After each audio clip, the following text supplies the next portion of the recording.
Welcome to Study Isaiah, the podcast in which we examine the language, context, and meaning of the book of Isaiah with Dr. Paul Wegner. I'm Tyler Sanders, and with me is Paul Wegner, who's going to tell us the Hebrew word of the day. And I've got a really good one because this one actually really helps you understand the passage better. Oh, good. Because we were talking earlier that you didn't understand how come Isaiah ends in this chapter ends the way it does. Very interesting ending. Yeah. Well, here's what happens. You read to the end and it says, and Isaiah, gets him all this trouble, and then he says, "Oh, that's good because at least it won't happen in my day." And you're thinking, what a jerk! Hezekiah's really a jerk. Yeah. He just got him into all this trouble. Yeah. But that's because that Hebrew word tov, which is our word today, it can mean morally good or stuff like that, but it can also mean fitting and suitable. So that when he's saying, let's look at the passage. Okay. So it's in verse 8 of chapter 39. Okay, here's what it says. Then Hezekiah said to Isaiah, "The word of the Lord which you have spoken is good, for he thought there will be peace and truth in my days." So what it sounds like is that he's saying, "Oh, good, I got you into trouble, but I'm glad it's not going to be bad for me. It's going to be bad for my future or my future relatives." But that's not what he's meaning. I don't think. I think it means it's suitable or fitting. Now remember, Hezekiah was one of the best kings up to that point. And if God sent him into captivity during his time period, let's say the Babylonians came early and wiped him out and sent him into captivity during Hezekiah's reign, the best king of all Israel, at least to that point. Yeah. That would be sending the message, you be as good as you can, but don't worry, God doesn't care. He's going to wipe you out anyway. Well, that's not the message God wants, and I think even Hezekiah understood that. So he said, well, that's fitting, meaning, or suitable, meaning that at the end of the day, I understand I'm going to be punished for what I did, and that's fair, but at least it won't happen now while I'm a good king so that people will get the wrong message. Now, another place where this actually really makes a difference, remember in Genesis when it says at the end of each of the days, and God said that it was good. Yeah. And then at the very end, he says, and that's very good. Yeah. Well, I don't think it means it's morally good because that wouldn't make sense. Of course it was morally good. Yeah. What it means is that's fitting. It's suitable for what I have to do, what I'm doing. I brought creation here so that I could work with mankind. And so that's what I think the Hebrew word is saying. God's saying, that one is perfect for what I want it to do. Yeah. And so that then helps that Hebrew word make a lot more sense in those contexts. Now, remember, we've already talked that words have a range of meanings. Sure. So you have to look in the context to see what it's meaning. So it can be good, morally good, because there's several passages that suggest that. Yeah. But I think also there's some that allow it to be suitable or fitting, and that's how I think this one works out really well, and that one in Genesis. Yeah. That does make a lot more sense, I think, for this. Yeah, I think otherwise it threw me a bit for a loop. Well, I've always thought a part of my job is to make sure people don't think Hezekiah is a jerk. Yeah, because he really was a good king, and up to that point, the best one. The only one that might be a little better is Josiah, and that he's several hundred years later, right? Or maybe not quite that, but 150 years later. Yeah. So I think it's probably better to understand it this way, and then it makes sense. I think. Yeah. Yeah, that's great. Yeah. So anyway, I thought you might like that one. That's a great word, tov. Here's the one in Genesis, and God saw that it was good, and and that all that He had made, and behold, it was very good. So what it's saying is it's perfect for what I want it to do. Yeah. And I think that makes a lot of sense. Yeah. All right. Okay. Do you remember where we are? We're at the end of the palistrophe. Yeah. The very end. Of this one. Yeah, this one. So remember, we've talked through the oracles of the nations, the little apocalypse. We've even talked about the center of it, which has judgment oracles followed by restoration, those 9 of them. Mm-hmm. And then last week we talked about the final judgment and how it balances the little apocalypse because it's talking about that future time again. Yeah. Well, now we're talking about the Isaianic narratives are usually what they're called, and often because it's during Isaiah's time, which makes perfect sense. Mm-hmm. Okay. The one thing why did I balance it to the oracles of the nation? I don't know if you remember, but there's that little oracle about to the Assyrians, and on that one. It's one of the shortest ones about it, but they're their biggest enemy at Hezekiah's or at Isaiah's time. Right. So why is it so short? Well, it has some crucial things to it. It says that the judgment has already been complete, so meaning they've already been judged. Yeah. And that's probably talking about 701 when God punished them. The other thing it says is that this is the same thing that's going to happen to all the other nations that rebel against me. Yeah. So basically what it's doing is it's setting up, so if anybody wants to know what's going to happen if they rebel against God. Just look at Assyria. Exactly. And now on this one, you're going to see most of this Isaianic narrative is when God steps in and punishes the Assyrians and why he does it. Yeah. So I think that makes it balance pretty well. Yeah. So that's where we are, and that's what we're doing. Okay. Does that and make we'll sense? also be bumping into a seam. Yeah, we want to talk about that a little more. Yeah. I think I told you this last time, but I want to make sure you realize there's two places that have really large seams. You know, a seam you expect to be a few verses at the end that tie it to the next one. Right. But I think that's what we've seen in in the past. ones. Yeah. This one is like 3 chapters. That from 36 to 39, I think, is the whole seam. Okay. And the reason is because he wanted to explain really well the judgment that God was going to pour out on the wicked people. And so it seems like it's highlighting that. The other really long one is at the very end of the book. So at the end of section 1, there's a huge one. And then at the end of section 2, there's a big one. Wow. So I think they parallel that That's way good. in each of them. Okay. All right. Okay, let's look. A couple things you need to know. This is Isaiah 36 through 37. And basically, they came down the coastal highway there, came to Libnah. I'm sorry, they first go to Lachish and punish or destroy it. Sennacherib in 701 came down this way and had destroyed most of Judah. Right. I think Sennacherib himself says, I think it's like 68 cities he destroyed. So he had done a pretty thorough job of destroying them. This story picks it up when he's at Lachish, and Lachish was one of their major fortress cities. And it probably took him a while to destroy it because it's a huge site, and it's got pretty thoroughly destroyed. Yeah. After that, he heads to Libnah, which is not directly. You would have thought he would have headed right to Jerusalem, but he doesn't. Yeah. He goes to Libnah next, and then after Libnah, he comes up to Jerusalem. Okay. So basically, that's his plan. And here's a picture of Sennacherib. These are on the rock reliefs in his palace at Nineveh. Oh, really? So we've even got some really good pictures of what he looked like. Yeah. Wow. They didn't have cameras back then. That's so they had true. to do something like this so you know what Sennacherib looked like. That's interesting. Okay, that's kind of background. Now, Sennacherib comes to fight Judah in 701 BC. Here's a picture, once again, on those same rock reliefs. Here's a picture of him in his chariot. Okay, so it gives you a little more clue of, and they come and they've got really good pictures of destroying Lachish in his palace. So if you ever go to, this is just an advertisement. If you ever go to a British museum, they have got the rock reliefs that show the destruction of Lachish. Wow. Yeah, so it's actually kind of neat. Yeah. So do you think he actually was there?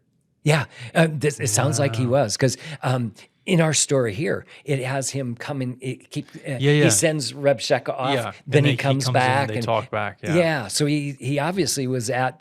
It is funny that the king actually comes when they're destroying. On this conquest. Yeah. But apparently he was there. Wow. I did this because that's what the Babylonians and the Assyrians often did. They would run posts up through people and then stick them out in front of the cities so that other nations would know, if you fight against the Assyrians, this is what happens to you. This is bad. Yeah. Now remember, Reb Shekah's whole job to do is, at this point, when he comes to Hezekiah and the Jerusalem, his job is to get them to surrender so that they don't have to fight. I mean, who in their right minds, who wants to go to battle, possibly lose some of your men, when you could hopefully talk them into giving up? Well, this is one of the ways you could get them to give up, is if people saw intimidation, essentially. On the way coming up, these people that have been staked out in front of the city who rebels against the Assyrians. I could see why that'd be real convincing. Yeah, that's very. I don't want to do that. That's a compelling argument. Yeah. So anyway, is this from the same? Yes, this is the same. It's from the same reliefs. Yeah. Wow. Yeah. Yeah. It's amazing how well maintained those are. Yeah, some of them are really clear. Wow. Well, and part of the reason is they got buried.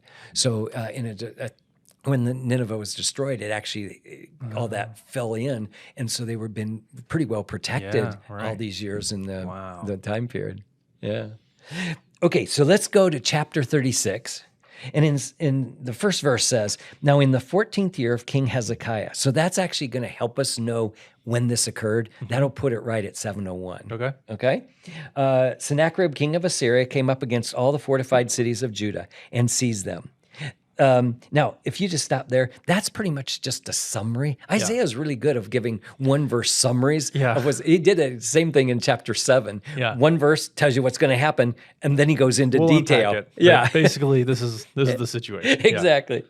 Okay, so here he goes. And the king of Assyria sent Rabshakeh from Lachish to Jerusalem to King Hezekiah with a large army. So notice it's Rabshakeh going and not the king of Assyria, because he's still fighting back at at Lachish at this point. Yeah, and this would be like an emissary or something like that. In fact, that name Rabshakeh, it probably means great leader or great chief or something like that. So it's a title. It's not really his name. Oh, okay. Yeah. Okay. So he went from Lachish to Jerusalem with King Hezekiah with a large army. So it's intimidation right off the bat. Right. Okay. And he stood at the conduit of the upper pool on the highway to the fuller's field. Then Eliakim the son of Hilkiah, who was over the household, and Shebna the scribe, and Joah the son of Asaph, the recorder, came out to meet him. Then Rabshakeh said to them, say now to Hezekiah, thus says the great king, the king of Assyria, what is this confidence that you have? I say, your counsel and your strength for war are only empty words. No, on whom do you rely that you have rebelled against me? Now he's going to give pretty good arguments as to why they should give up. Mm-hmm. So here's his first one is, behold, verse 6, behold, you rely on the staff of the crushed reed, even Assyria. I'm sorry, even Egypt. Yeah. So basically he's saying, we know that have this alliance with Egypt. Yeah. And if you are hoping that they will come and fight, guess what? We just wiped them out. Yeah, they're not. Yeah. Yeah. Okay. So they had actually come up right before 701, got destroyed at Gaza, and then so when Rabshakeh comes, says his basic logic is, well, don't worry about them. They're just a weak. You have no friends. Yeah, they're a weak thing. Now, at this point, we don't know the exact timing. So maybe he sent this emissary to Jerusalem before the battle in Egypt, and that's with Egypt, and that probably makes some sense. So it's probably before that. But the Assyrians and the Egyptians, almost always, I've always said it this way, every time Egypt goes out of their country to fight a battle, they seem to always lose. So maybe that's what they're thinking already. Yeah. Anyway, so that's the first argument. Okay, now look at verse 7. Yeah. But if you say to me, we trust in the Lord our God, is it not he whose high places and whose altars Hezekiah has taken away, and has said to Judah and to Jerusalem, you shall worship before the altar? Let me just explain that. See, in their minds, and we talked about this in chapter 10, when Assyrians thought they had a great God, they gave him all kinds of temples and made it look so that when people saw him, they knew what a great God he was. What's happening here is, remember, Hezekiah went through and had a reform and took down all the places of Baal. Yeah. And so and he told them, don't worship on those high places, worship God only in Jerusalem. And so Rabshakeh doesn't get that. And so he's thinking, all those places of worship have been destroyed. Yeah. When in actual fact, no, that's exactly what God wanted. Yeah. So he missed it, but in his logic. Cultural misunderstanding. Yeah. Okay, third one, verse 8. Now, therefore, come and make a bargain with my master, the king of Assyria, and I will give you 2,000 horses if you are able on your part to set riders on them.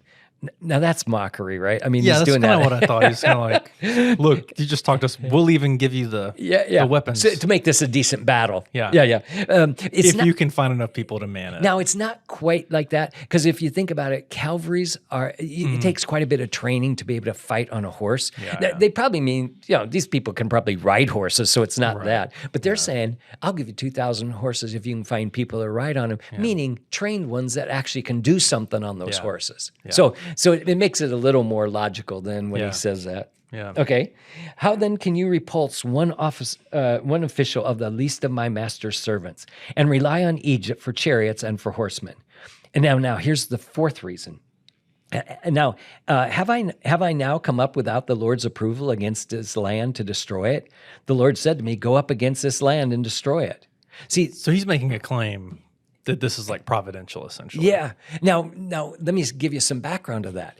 Before the kings ever went, especially Assyria, ever went to battle, they would go have their priests do omens and find out from the gods if they should be doing this battle or not. Yeah. And obviously the priest said, "Oh yeah, you have a very positive thing. Go and fight those Israelites." So when he says, "Don't I have it from the Lord's approval?" He's meaning the omens were positive. I'm supposed to go to this battle, and you guys are going to lose. Yeah. So it does make some sense that he can say, "Oh yeah, my God told me that I'm supposed to destroy This is not just pure mockery. Yeah. Yeah. I think that's how I read it at first. It was kind of like, Yeah, but there is some logic as to what he's saying, I think. Yeah, Although it's also mockery. that's probably there too. Yeah. Yeah. Okay, so then verse 13 is one more. And Rabshakeh stood and, I want to do verse 11. And Eliakim and Shebna and Joab said to Rabshakeh, "Speak now to your servants in Aramaic, for we understand it, and do not speak to us in Judean in the hearing of the people who are on the wall." So basically, here's Rabshakeh calling out in front of all the people of Israel, this great king Assyria is going to destroy you just like he destroyed all those people before. Well, that's going to be really discouraging to those people on the walls, right? Because they know the Assyrians are major battle. They're a major enemy. Yeah. So they're saying, don't speak to us in Hebrew. They called it Judean, but that's what the people would have spoken. Speak to us in Aramaic. And the reason is because the upper echelon, most of them knew Aramaic, but probably wouldn't know, the people on the wall wouldn't have known Aramaic. Right. But It's a way to keep them out of the loop. Exactly. Keep him from frightening Now the remember, townspeople. that's exactly what Rabshakeh wants. He doesn't want, he wants them to be scared to death so they'll give up. Yeah. So his response is, but Rabshakeh said, "Has my master sent me only to your master and to you to speak these words, and not to the men who sit on the wall, doomed to eat their own dung and drink their own urine?" Man, imagine, here's the Assyrian emissary telling you that. You're going to be scared to death. And remember, they're already terrified. Yeah. So to have a guy say this, he's good at his job, right? I mean, they pay these guys good money because imagine all the money you'd save if you didn't have to go to war. Yeah, right. So it makes perfect sense. They're going to get the best guy they can who's very convincing, and his arguments are really good. Yeah. And they had a way to work people into their culture essentially too, right? Like, sure. If you envelop this city, like, there were some things you're going to have to do, but now you're part of the Assyrian. Yeah. So there are some benefits. Well, in fact, later on, look at verse 15. "Nor let Hezekiah make you trust in the Lord, saying, 'The Lord will deliver us.'" I think at that point he just blasphemed God, because later on God's going to say to Isaiah that Assyrian has blasphemed me. Yeah. And I think that's one of them right here, mocking God that he couldn't really deliver him from the Assyrians. Right. Okay, now look at verse 16. "Do not listen to Hezekiah, for thus says the king of Assyria, make your peace with me and come out to me and eat each of his vine and each from his fig tree and drink each of the waters from his own cistern until I come and take you away to a land like your own, a land of grain and new wine and a land of bread and vineyards." Let me just stop there. That almost makes it sound like the Assyria is the land of milk and honey. Right. So what he's trying to do is get them to give up, so that they can they won't get killed, and they can come to a very similar to where they are anyway. Yeah. So why get killed and not have all this? And you'll have your own your own vines and fig trees, like you can feed yourself. You know? Yeah. So he's good. Yeah, he is enticing. Good. Yeah. Okay. All right. And then he does it again. Look at verse 18. "Beware that Hezekiah does not mislead you, saying, 'The Lord will deliver us.' Has any of the gods of the nations delivered his land from the hand of the king of Assyria? Where are the gods of Hamath or Arpad? Where are the gods of Shaphani? And where are they that delivered Samaria from my hand?" So he's basically going right through those that have already been wiped out. Yeah, what makes you special? Look at all the other cities. Yeah. And notice Samaria, because he's arguing Samaria's got the same God as you do, even though they'd wandered away from God. Yeah. Once again, he doesn't understand that. So he says, "Who among all those gods of these lands have delivered their land from my hand, that the Lord should deliver Jerusalem from my hand?" So there's another blasphemy, I think, to God. All right. Does that all make sense so far? Yeah, for sure. All right. So Rabshakeh's taunt is in verses 4 through 15, and you heard it. I mean, he's good. Yeah. Okay. Then he actually goes back. So he's at Lachish at this point. Then it says he goes back. Let's see, verse 37:8.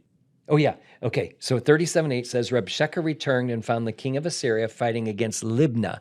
So there's Libnah now. So he's gone. He's actually backtracked a little. I assume he didn't want that. If that's another fortress city, he doesn't want them behind him because they don't want to get caught in the middle. So it'd be smart to go ahead and wipe that out before they go to Jerusalem. So I think that's what he's doing. All right. Okay, so we've got the 4 reasons. Egypt can't help. God won't help you. Give up and things will be better for you, like you're coming to a land just like yours. And I have the Lord's approval. Those are pretty good reasons if you think about it. So Hezekiah, Rabshakeh was really good. Yeah. All right.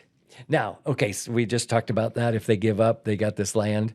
Okay, so in chapter 37, now 1 through 6 is where he now, Hezekiah calls out to, well, first he calls to Isaiah and asks Isaiah to come and pray for him. It's kind of interesting.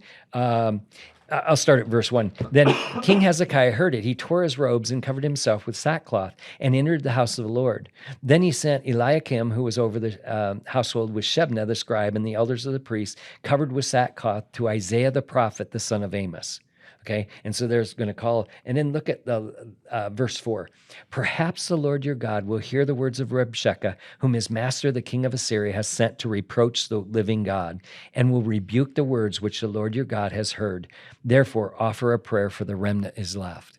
Now, that's kind of interesting too. So he's calling Isaiah to call on God to hear what this Rabshakeh guy has said and Assyria behind him. But then he says, maybe, notice he doesn't know, but maybe your God will deliver us. And then that last phrase, therefore, offer a prayer for the remnant that is left. Remember, I told you that they had already destroyed, I think it's 48 cities earlier. That comes from the Assyrian annals telling us that. So when he says that, it must be that Jerusalem's about the only city left in Judah that still needs to be destroyed. And so you can see why these guys are terrified. First of all, you've already seen what the Assyrians can do, right? You've seen them in other countries. You saw them in your own.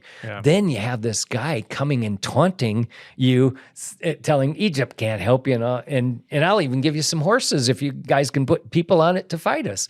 So he's been taunted, and then he's wondering, does God even care about us anymore? That's Hezekiah there. He's wondering, does God even care about us? Why would he let the Assyrians do this if he did care about us? So I can see a little discouragement in poor Hezekiah. And it's interesting because his appeal is like, maybe God will just hear how Rabshakeh is talking about it. Yeah. And pay him back, kind of. Yeah, and there's Rabshakeh returns, so in verse 8.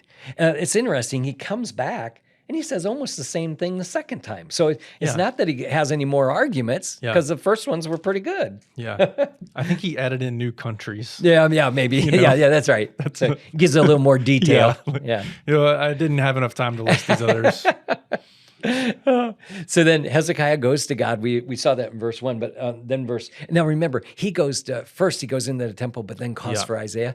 This time he says, then verse 14, then Hezekiah took the letter from the hand of the messengers, and that would be the letter, that would be from Rabshakeh? Yes. That message from And remember, Assyria, the letter would be from Sennacherib, probably, carried through Rabshakeh. And now this one says letter, but then later it says he lays them out, spreads out the letters. So the question is, how many letters did he have? My guess is he got one from the first time and one from the second time. So it's probably plural. So, all right. Verse 20 also says it. Now, O Lord, our God, deliver us from the hand of all those kingdoms of earth, that they may know that you alone, O Lord, are God. So I don't know if you remember Moses when he called on God to deliver the Israelites. He often would say something like, so that the people around will know that you are God and that you haven't abandoned them. So it's almost taking God's character. And this is another time when they call on God's character, not to let his people be destroyed, or the people around are going to think that our God is nothing. Right. So here's another time that so that the people, those kingdoms on earth may know that you alone, Lord, are God. So there's another thing where God is being called on to show his character, and don't let these other nations mock you because we've been destroyed. Yeah. And so that's a pretty good argument usually. Seems to work anyway.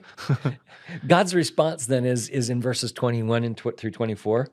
Then Isaiah the son of Amos sent word to Hezekiah, saying, Thus says the Lord, the God of Israel, because you have prayed to me about Sennacherib, king of Assyria, this is the word which the Lord has spoken against him. He has despised you and mocked you, O virgin daughter of Zion. She has shaken her head behind you, and O daughter of Jerusalem. Whom have you reproached and blasphemed? Against whom have you raised your voice and lifted your haughty eyes against the Holy One of Israel? So it's actually saying you haven't just mocked Israel, Jerusalem. You've mocked me, and that's where God's going to step in and wipe them out. Yeah, and He does. 30 through 38 is another good passage to help you see that. This shall be the sign for you that you shall eat this year what grows of itself, in the second year what springs from the same, and in the third year you will sow and reap and plant vineyards and eat their fruit. Let me just stop there and make sure you understand. So the first year they'd been in the midst of the battle, so there's no way they can actually get even if they planted it, they wouldn't be able to harvest it. Yeah. So that first year is a goner. The second year, they aren't going to be out there because the fighting is actually still happening. And then the third year, Assyria is going to be wiped out so they can actually start doing stuff again. Yeah. Yeah. So that's why it says in the third year, but it's because that battle is going to take place in 1 year, so they can't go out to plant things. So even if they wanted to reap them, there's nothing they can reap because it's still not planted yet. Yeah. Okay. All right. Then verse 31, the surviving remnant of the house of Judah will again take root downward and bear fruit upward. So that's good news. They're gonna be planted so that they can actually bear fruit. Mm-hmm. Okay. For out of Jerusalem will go forth a remnant, and out of Mount Zion survivors. The zeal of the Lord of hosts will perform this. I don't know if you notice this. There's only 3 times that phrase, the zeal of the Lord of hosts will perform this. And every time it's talking about the Assyrians being destroyed. Oh, really? Yeah. It happens here. It happens in the quote in 2 Kings where it's the same story. And then it also happens in Isaiah 9, where at the end where he says the Assyrians are going to be wiped out and I'm going to set up this kingdom. He says it after that too. Oh, that's fascinating. Yeah. So it's to encourage them that God is going to keep his word. Yeah. Okay, therefore thus says the king, I'm at verse 33. Therefore thus says the Lord concerning the king of Assyria, he will not come to this city or shoot an arrow there. He will not come up before it with a shield or throw up a siege ramp against it. Now, let me just make sure you understand. They did come to Jerusalem and they did set up a wall on the outside, but what they didn't do, the siege ramp goes up against the walls, and then they bring what are called siege machines up the ramps to knock down the walls. Okay. He's saying they won't get that far. Okay, they're going to put a wall around it, and we know that they did that, but they didn't get so far as to being able to put their siege ramps to destroy it. Okay, so he's making it real clear. Yeah, at what point this will happen? Yeah. Okay. With a shield or throw up a siege ramp against it. By the same way, he will return, and he will not come. And I think mine says to this city, because we know he came to Jerusalem, but I think it he will not come into this city. The Hebrew word preposition is the same. Oh, okay. So I think to make an inaccurate translation, you would have to say he will not come into the city, because he doesn't do that, even though he comes up to it. Yeah. Okay. All right. Declares the Lord, for I will defend this city to save it for my own sake and for my servant David's sake. Once again, notice he doesn't say for Hezekiah's sake. And that's interesting, because I would have thought Hezekiah's sitting on the throne and he does it, but he never claims he's doing it for the sitting king. It's always for the promises he made to David. Yeah. And remember, that makes sense. In 2 Samuel, it said that he's always going to have a king to sit on the throne. Yeah. And so it does make sense that he does it for David, because I made some promises to him that he didn't make to Hezekiah. Yeah. So that's probably what's going on. Okay, now the good part. Okay? Then the angel of the Lord went and struck 185,000 in the camp of the Assyrians. And when the men arose early in the morning, behold, all of them were dead. Yeah. Yeah, I've read that one 2 or 3 times. Yeah. But isn't that amazing? Yeah. That's God's power. I mean, Yeah. first of all, but imagine he even makes it sound like it was in one night. 100. Yeah. First of all, imagine how many 185,000 soldiers are. Yeah. That's huge. But from other places we've talked about that they probably got bubonic plague or something like that. Or at least it's possible. Yeah. My understanding is bubonic plague, within a couple days, people end up dying, like about 4 or 5. So maybe it wasn't quite overnight, but it was still very quick. That's a lot. Yeah, and before they could ever destroy the city, these guys are dead. Yeah. Okay? So Sennacherib, king of Assyria. Oh, now remember why that happened is because Sennacherib, through Rabshakeh, challenged their God. Yeah. And God's not going to tolerate that. Yeah. Okay, so Sennacherib, king of Assyria, departed and returned home and lived at Nineveh. It came about as they worshipped in the house of his god Nisroch, that Adramelech and Sharezer, his sons, killed him with the sword, and they escaped to the land of Ararat. And Esarhaddon, his son, became king in his place. Now, Esarhaddon becomes king in about 681. So that's when, so it's going to be, if we're in 701 and this happens in 681, so that's 20 years later that he actually ends up dying. Yeah. But God foretold it too. Yeah. Yeah. That's pretty neat, I think. It's just so short. Yeah. I think that's what I when I first read through it, for this, prepare for this, I almost skipped over that. I was moving so fast. The best part. I was like, wait, whatever happened there? And it's just so quick, they describe it. It's very matter of fact, you know, and then it's over. But I think is also neat.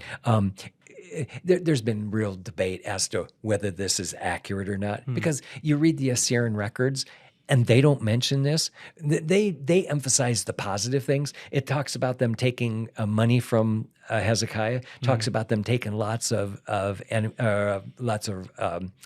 captives. And it says that it has Hezekiah shut up in Jerusalem like a bird in a cage. That's the key phrase, like a bird in a cage.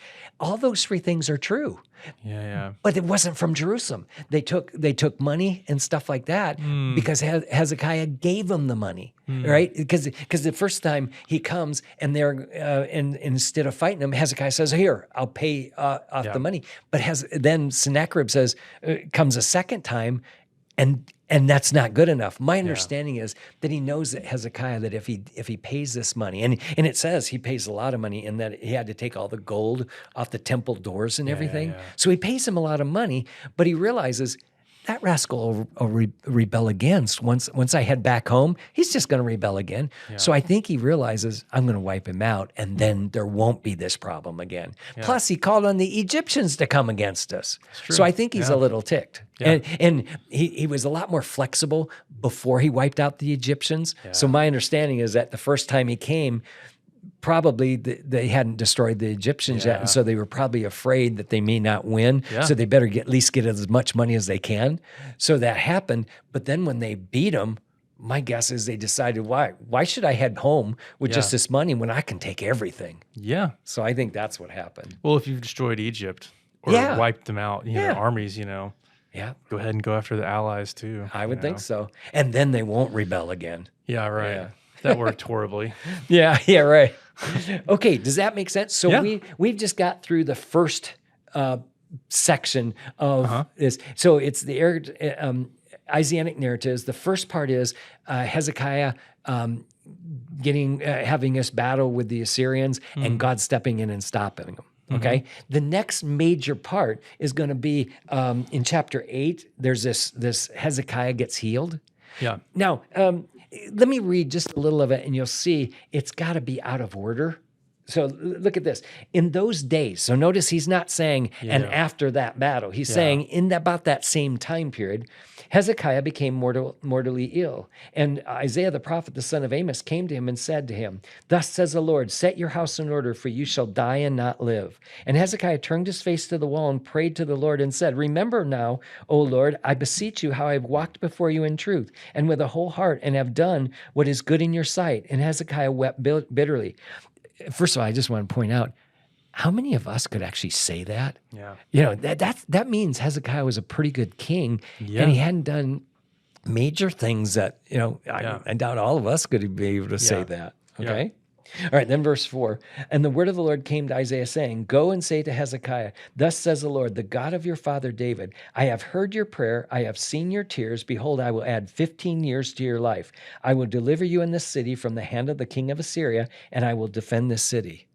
Yeah, Now, so that needs to be before. Exactly. Yeah. So there's no, well, first of all, so in my mind, it probably puts this maybe in that same year that Hezekiah or that Sennacherib comes. But the next one talks about, in chapter 39, emissaries coming from Babylon to Hezekiah. And it says that it was during the time of Merodach Baladan, king or son of Baladan, king of Babylon. Well, the last time he was king was 703 to 702. So we know that that's got to be before, and they're sending a message or a letter and a gift because they heard he'd been delivered and he had lived from the sickness. Yeah. Well, then that means it's got to be earlier than that. So this puts it puts his sickness first, 38. Then it puts these guys coming in 39 would be next, and then you have the Assyrians being defeated. Yeah. So it's out of order, but it's out of order for a reason, I think. I think it's building. And remember, when we get to 39, there's a really good reason, I think, why they want that right before them coming back from Babylon. Yeah. Okay? So we'll talk about that when we're there. But just so you know, 39's has to be before the two chapters we just got done with. Yeah. Okay. Yeah. All right. So he's going to add 15 years to his life. Now that's kind of interesting because in his song later he says, "In the middle of my life." I think that's probably general. So my guess he's not 30. But it also is going to. He thought he was dying too early. Yeah.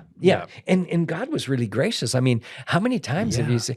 I'm assuming that what God's doing is He's building faith in Hezekiah, right? I mean, because He could have let him die. That could have been one way, or why once He tells him he's going to die.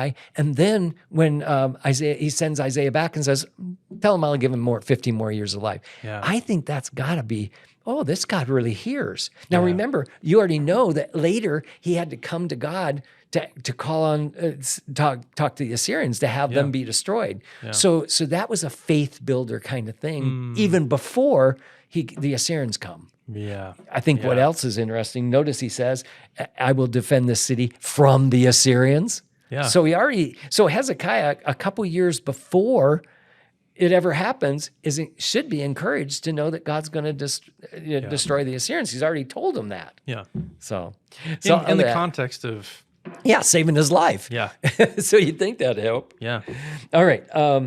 Now, verse 4, and the word of the Lord came to Isaiah saying, go and say to Hezekiah, thus says the Lord, the God of your father David, I have heard your prayer and have seen your tears. Behold, I'll add 15 years to your life, and I will deliver this city from the hand of the king of Assyria, and I will defend this city. This shall be the sign to you from the Lord, that the Lord will do this thing that he has spoken. Behold, I will cause the shadow on the stairway, which has gone down with the sun on the stairway of Ahaz, to go back up 10 steps. So the sun shadow went back 10 steps on the stairway on which it had gone down. What is that, right? Yeah. My understanding, it's like a sundial. Oh, okay. And these steps of Ahaz. Actually, we know from Egypt they had these kind of sundials where they were on the steps of like a temple or something. And so whatever this stair steps of Ahaz are, it must be like a sundial that has certain things. So it says that the sun has already gone so far that the sun has gone down certain steps, and then he's going to turn it back 10 steps. Yeah. So that would be a pretty convincing sign, that God's going to do what he says he's going to do. Yeah. Yeah. Okay, then the whole rest of that chapter basically is going to be Hezekiah's prayer. It's a prayer of thanksgiving to God for delivering him. Mm-hmm. Yeah, it's interesting, but we don't have to probably go into it because it basically just is praising God for what we just heard happen. Yeah. The problem is look at the last verse 21 and 22. Now Isaiah said, let them take a cake of figs and apply it to a boil that he may recover. Have you ever heard of a poultice? Mm-mm. When I was growing up, they would put bread and put milk on it and and heat it up, and for some reason that has a drawing effect. My guess is what this is, a cake of figs must have that same kind of drawing effect, and whatever the sickness was, that would draw out the poison and deliver him. Yeah. Okay. So that's at least what I'm This assuming. is a medical.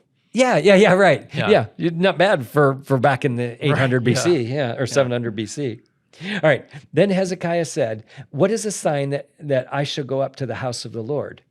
See, he had already, if you remember, he'd already been given a sign that God was going to do this. So this makes it sound like, what's going on here? This has been one of my dilemmas for quite a while. If you read the Second Kings passage, it flows just perfectly. And it looks like to me there's two signs. Because notice what he's at. The first sign seems to be that God's going to do what he says, deliver Israel and heal him. The second one this sign is that he will go up to the house of the Lord. So it seems like it's a little more specific that he's going to be able to be alive and go up and pray in the house of the Lord. So it's very possible there's another sign that actually we don't know about that's actually he gives for this one. But it looks like what's happened is the King's passage doesn't have this prayer of Hezekiah in it. So this whole prayer is not in that one. So it looks like what's happened is the story in 2 Kings got split and then stuck this prayer in, and then it kind of finishes up with, well, what's the sign going to be? And if you look at that passage, it looks like there is a sign that flows from that. So I'm wondering if there was two signs and there's a way to harmonize it. Okay. So I think that's what's going on. Well, that's fascinating. Yeah. All right. We are now, okay, Hezekiah gets 15 more years of life. So we got that. Hezekiah's song, that's actually Hezekiah's seal. I don't know if you can, but that's actually a seal was something they like a piece of clay they'd put on a they put it on a letter or whatever, but then he'd press a seal into it and it would be his insignia. Well, that they found Hezekiah's. That's cool. Yeah. So when it says that in verse 9 it says a writing of Hezekiah, king of Judah, after his illness and recovery. So that's like the title. And this seal says belonging to Hezekiah, son of Ahaz, king of Judah. So there's no doubt this is the right person. Yeah. So I thought that was interesting. Yeah, that's fascinating. Okay, so now we're back at we've gone through the Assyrians being destroyed. Yep. Okay, and why? We've got chapter 38, which is talking about Hezekiah being healed. Yeah. Now we're at chapter 39. Now remember, chapter 39 has to be after Chronologically. Yeah, it has to be after he was healed, and then 38 has to be after that because so my guess is it's probably 38, then 39. And now 36 and 37. Yeah. Okay. All right. Now I told you I think I'm going to be able to tell you why it's in this order. Hang on, let's see. So this letter is from Merodach-Baladan, king of Babylon. And remember I told you his last date of being technically king. 702? Yeah, right. 702. It's 703 to 702, somewhere in there. Yeah. And I got to read now Hezekiah's, I call it Hezekiah's mistake. Okay. It's a sin. I shouldn't just call it a mistake, should I? All right. At that time, Merodach-Baladan, the son of Baladan, king of Babylon, sent letters and a present to Hezekiah, for he heard that he had been sick and recovered. So that helps us to know this has to be after he was sick and now he's better. Okay. Hezekiah was pleased and showed him all the treasures of his treasure house, the silver and gold on the spices and precious oil, and his whole armory and all that was found in his treasuries. There was nothing in his house or in all his dominion that Hezekiah did not show them. So let me just stop there. Here's a King Judah gets these emissaries from a big, Babylon is actually a pretty big country away. Yeah. So my guess is Hezekiah is trying to court them as protection from the Assyrians, maybe? Yeah, that, plus also I'm sure he wants to have an alliance with them too, because if he can fight them on his side and the Babylonians fight him on that side, then they've got a battle going on two sides and they can't have all their armies in both places. Yeah. So my guess is he wants to curry favor with them at the very least, and so that's what he's doing. He's probably showing them what a good ally they would be. Right. Okay? Look how rich we are. Yeah, and now let me also tell you, this is has got to be before the Sennacherib came and took all his money. Because Yeah. remember I told you they took all the gold off. It says they took all the gold off the temple. Yeah. So there's very little they could show him after that. Yeah. Okay, so it can't be after them. All right. Verse 3. Yeah. And Isaiah the prophet came to King Hezekiah and said to him, What did these men say, and from where did they come to you? Now, Isaiah knows. Otherwise, why would he even mention it, right? And Hezekiah said, They have come from a far country, from Babylon. And he said, What have they seen in your house? So Hezekiah answered, They have seen all that is in my house. There's nothing among my treasures that I have not shown him. He's almost sounding proud and like a giddy school kid almost, right? Yeah. I've done good. Yeah. Okay, look at verse 5. Then Isaiah said to Hezekiah, Hear the word of the Lord of hosts. Behold, the days are coming when all that is in your house and all that your fathers have laid up in store to this day will be carried to Babylon. Nothing will be left. Now, says the Lord. Now remember, it's to Babylon. Now, their major enemy is Assyria. Yeah. So he's actually telling them what's going to happen 150 years in the future, not what's happening now. Yeah. Okay? And some of your sons who issue from you, whom you will beget, will be taken away, and they will become officials in the palace of the king of Babylon. Remember, that fits Daniel and his friends really well. Yeah. Okay? Then Hezekiah said to Isaiah, The word which you have spoken is good, for he thought there will be peace and truth in my days. Now remember, we already talked about that, and that's Hezekiah saying, oh, that's suitable because I was a godly king, and at least they're not going to be destroyed in my time period. Yeah. So there is some logic of what he's saying. He still blew it, right? It's wrong. Yeah. But at least he's saying, well, at least the people aren't going to think that when I was as good a king as I could be, and then you destroy us, that it's because, it's because God couldn't save us or anything like that. It's going to be purposely, God prophesied this. Yeah. And it's going to happen in 150 years later. That's a tricky, I got really hung up on that last verse. I was just sitting there thinking like, he's a jerk. I almost thought like he just doesn't understand what this is going to mean. I would say, no, he understands it better than you think he does, because I think the word means something slightly different than you think. Yeah. I think that's a good interpretation. Well, I hope so. Yeah. All right. We have just made it to the end of what they often call First Isaiah. Yeah. Remember, I don't call it that, but Yeah. a lot of people call it that. I would say it's the first section of Isaiah. Mm-hmm. Right after this, you're going to have a gap. Let's see. We didn't talk about the seam. Better do that. Yeah. Let's get into that real quick. Okay. Remember, I've argued there are seams at the end of each major section to help link it to the other one. Yeah. And they always have the same themes. Yes. Restoration, a remnant is going to be saved, and the wicked are going to be punished. Right. And so you've got, and you might have it multiple times it says that, but like in this one, chapter 39 definitely is talking about the wicked going to be punished again, this time by the Babylonians. Yeah. But so it might have multiple times, but at least it's saying these three themes are in each one of these. Yeah.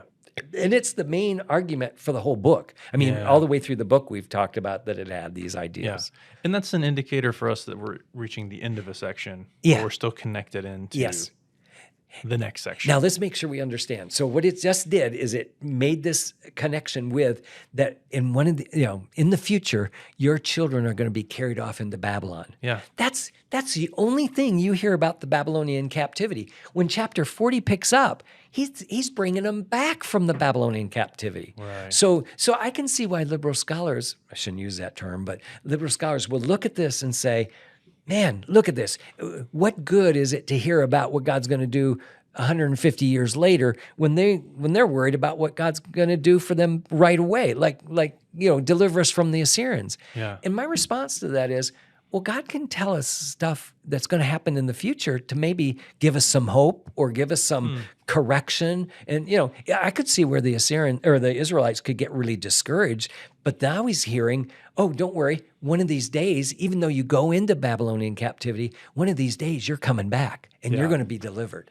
Yeah. And so there's at least that hope that God still loves us, even though we go through this punishment. And remember, chapter 1 told them how much God had punished them, and they still didn't get it. Yeah. And remember, at that point, I don't know if you remember this, but I argued that chapter 1 is dated to about 701 because it talks about Jerusalem I forgot being that. left with as a city, almost like a hill. It's the only one left. Yeah. Yeah. So I think it knows what's going to happen here, and it actually is holding all that together and telling you, well, don't worry. One of these days, God's coming back, and you guys are going to come back with him. And that question, will Israel ever obey? The answer is ultimately yes, but it's going to take a lot of time in between these times. Yeah. So, and God's going to have to do some amazing work to let that happen. Yeah. Right. Right. Well, does that make sense? Yeah. So we are at like halfway through the book now. And you can tell there's going to be a major change when we get to the next part. To the next section. It is totally different. Not much judgment. Now he's going to be encouraging them that God will deliver them. Yeah. And they need that. Yeah. So. And what are we getting into next time we're together? Yeah, whatever that is. Day Yeah. or week, whatever it is. We're going to, the next section is chapter 40 through 48. Okay. And basically what it's doing is it doesn't talk anything about the Babylonian captivity. So remember, they go off, Daniel gets taken off in 605, and then there's another deportation in 597, and then the final one, actually technically it's not the final one, but the major one is 586. In Jeremiah, we also learn that there's another one in 582, but it's minor compared to the 586 one. Yeah. So technically, a lot of times it sounds like there's 3 deportations, but really there's actually 4 because people are taken off in 701 to, or it's 681 also. Okay. Yeah. So there are actually 4 of them. Yeah. Yeah. And that's what we're covering in this is the return from the final. From Babylon, yeah. Yeah. So that whole chapters 40 through 48 are basically covering that. Okay. Now, I don't think we need to go that far because I'll never get that far in one time because there's some brilliant passages in between here. But I would say, why don't you get to about the center of it? And so if you went to like chapter 45, and maybe through 45, you'll see for the first time Cyrus is mentioned. Oh, now remember, okay. remember this is 150 years in advance, and probably about 4 times he talks about a deliverer from the east or someone who's I'm gonna have my hand on him and protect him. But it never says his name until you get to chapter 45, verse 1. Then it actually says, my servant Cyrus. So it really makes it clear. Okay. Yeah. Actually, well, when we look at it, I'll show you exactly what he says about it, but it's really neat. I think. Yeah. That's good. I thought at the end of part 1, we should ask a few questions. Yeah, let's do it. Yeah. So what have you learned? Oh, so much. I think you actually kind of summarized it pretty well because the main question we're really looking at is Israel ever going to obey? And it seems like eventually the answer is yes, but there's that's a very long road. Yeah. To walk through. Very long. Okay. What's the main message of Isaiah? Same thing. Okay. But there's going to be a punishment. You saw that, and quite a bit of it. Yeah. Then there's going to be a restoration and a remnant save that. Now, that's kind of interesting because the remnant language doesn't actually occur until Micah's the first one that has it, and most people argue Micah's just a little before Isaiah. Okay. So if so, about 750 is the first time you hear about the remnant, and Isaiah is making pretty clear that he's not going to save everybody. He's going to just save a remnant. Yeah. And it's going to be a righteous remnant. We'll have to talk about that next time. Remind me, because when we get into chapter 40, it's really neat what he does. I think that's a great way to kind of approach the themes because that's really what's in the seams as well. That's something that's very explicitly repeated multiple times throughout the book. Okay, is there hope for Israel? Yeah, of course. Oh, that was easy, wasn't it? Yeah. I think you also need to say, but it's not going to be immediate. Yeah. God's going to have to work with them. Or pretty, really, at all. Yeah, right. It's hard-earned. Okay, my last question is, can God do it? Yeah. Because that's the big question. Even if the Israelites saw that they were being taken into captivity, which they just hear in chapter 39, can he really bring them back from Babylonian captivity? I mean, think about that. You are transferred 400 miles away from home, and it's going to take them. It's always called the 70 years, depending on how you count it. But 70 years of captivity is a long time. Yeah. So is God just going to leave them in Babylon, or is he going to bring them back? And that's a big question. Right. The answer is yes, he's going to bring them back. But I'm sure that's what the Israelites were wondering. I imagine so, yeah. And when we get into chapter 40, you'll see what they're wondering. Well, and it kind of seems like, I mean, really what we've looked at a lot in the first 39 chapters is Assyria, Yeah. Assyria. And then Babylon is Yeah. like bigger and badder kind of in every way. So that's a question that makes a lot of sense, or it's a question that would have maybe a difficult answer. Yeah. Well, for the people then, Yeah, and what God's going to do is going to do it in such an amazing way that there's not going to be any doubt that it was God that did it, right? To bring a pagan king 150 years after he'd prophesied it, to bring them back and can even tell them the name of the king. Yeah. That's going to do it. That, in my mind, is just amazing. They have to, and so in the first part that we're going to be talking about later, he keeps saying, the idols can't do this. Idols are nothing. They're a piece of wood that from one piece of wood, you make an idol. The other piece, you make your bread out of. Right, yeah. An idol can't do this. Yeah. Only an all-powerful God could. So that's the building here. Here's an amazing God that can deliver them in such an amazing way. There's no way they can think it's their idols. Something else. It's got to be a God. Yeah. So that's good. Yeah. That's really so that's good. what we have to look forward to. Well, I'm glad. That's a great thing to look forward to. Okay, well then we're going to read Isaiah 40 through 45 through the end of 45. Yeah, I think that would be good. That's good. And then I guess next time we're all together, we'll start the second major section of Isaiah. So read up and make sure you join us next time as we continue to study Isaiah.